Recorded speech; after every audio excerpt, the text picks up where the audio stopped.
ये राजा आंगना में लगाई बेलिया बेलिया फुलवा लोढ़वी हो। ये राजा आंगना में लगाई बेलिया बेलिया फुलवा लोढ़वी हो।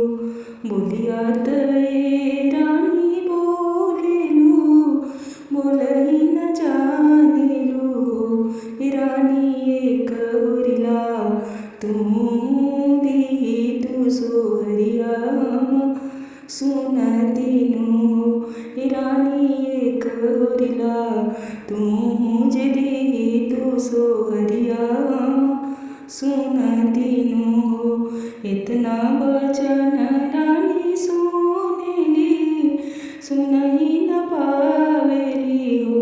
ललना गोडा मोड तानेली चदरिया सुतेली धवरी हो।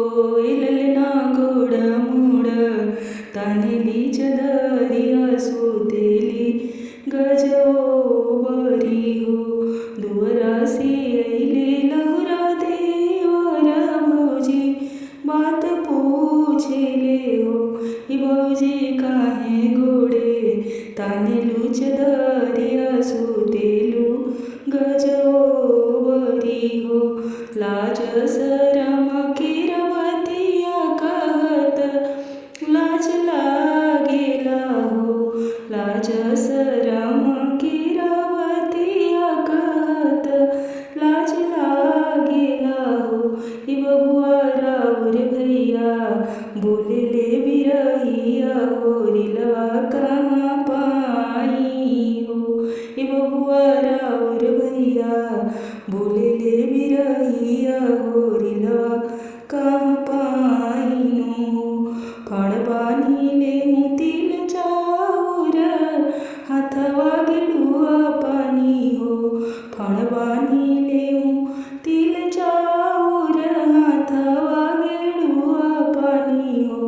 भौजी आंगना में आदित मनाव होरिलवा तोरा हुईन हो। भौजी आंगना में आदित मनाव होरिलवा तोरा होईन हो। आदित मानवहुन पवली गर्भ रहि गईलेनु हो।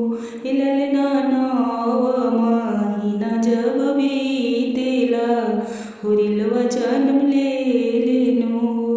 ललना नव रे महीना जब बीतेला होरिलवा जन्म लेले हो।